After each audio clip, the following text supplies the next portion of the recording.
story centres around a little girl called Libby, a 4-year-old little girl who's profoundly deaf and born into a hearing family, so hearing parents and siblings.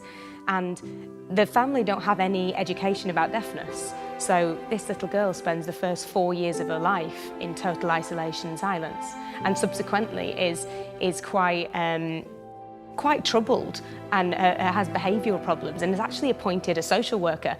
And it's not until that social worker comes into the story and we see a beautiful relationship with the social worker and the little girl, but we also see the little girl transform from a troubled, angry kid to a sort of vibrant, intelligent, hungry for knowledge little 4-year-old. When I read the first draft of the script, I really was blown away. I knew it was special, and because of Rachel's dad, her passion for deafness is undeniable.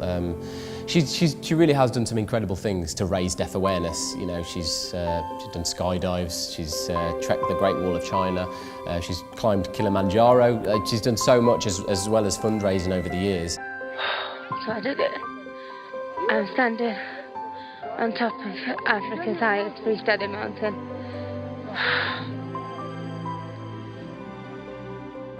It's by far the hardest thing I've ever done. I'm just so overwhelmed. 6,000 meters now and we're above cloud level. It's ridiculous.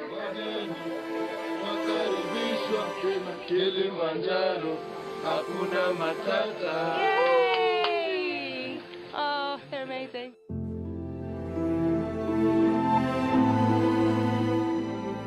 We had really tough days. I mean, we really did. And we had to keep each other going, you know. And our mantra was always, well, what's the worst anybody can say to us? And that was no.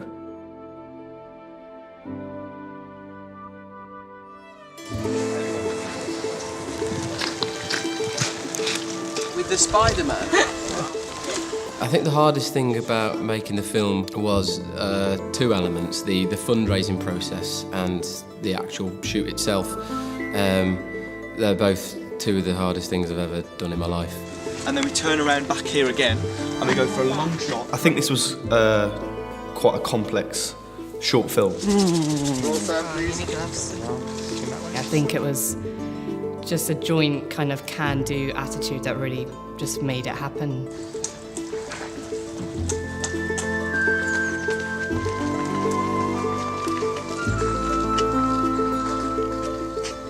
The most important thing about making the film was the message and the story, and that we treated that with integrity all the way through.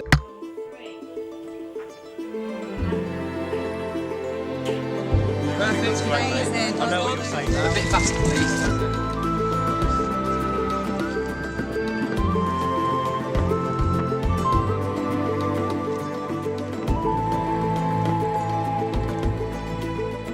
I mean, the shoot itself was brilliant, and I had so many pinch me moments because for such a long time it was just me and the idea in my bedroom, and I don't know if I ever dared think that it would ever get to that point. So sometimes I would just catch myself looking at everything and looking at all the actors and people saying the words that I'd written, and that was like a crazy moment.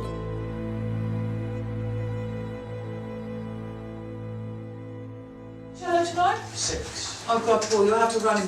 You know, you do so much rubbish, so much, you know, fast, kind of soulless stuff, and this particular film had heart and soul, and so yeah, I absolutely loved the filming experience.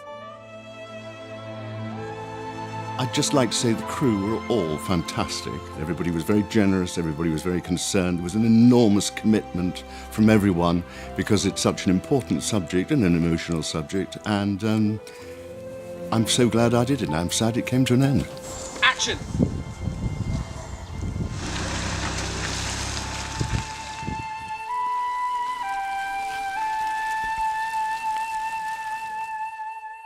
When we met Maisie, she honestly changed everything. And I think that she just brought a whole new level of authenticity to the film.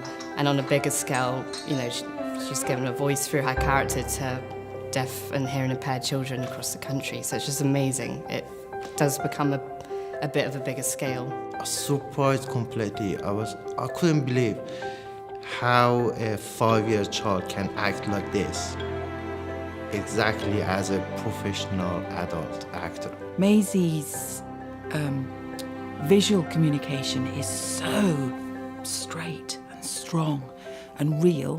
When Maisie comes on set, you go, oh, this is why I'm doing it, this is why I'm here. And she does an amazing take. And she's probably one of the best actors I've ever worked with. And she's 5 years old, which says a lot, I think.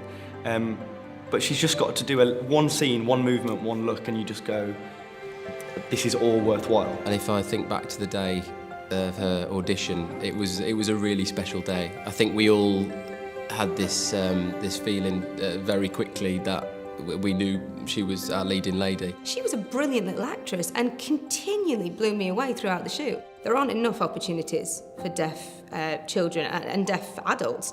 And I've seen in numerous projects, and I know that my friends in the deaf community are continually frustrated by, very often production companies and things like that cast hearing people to play deaf roles, which seems crazy to me. So that was obviously something that I was very strong about and that I wasn't going to move on.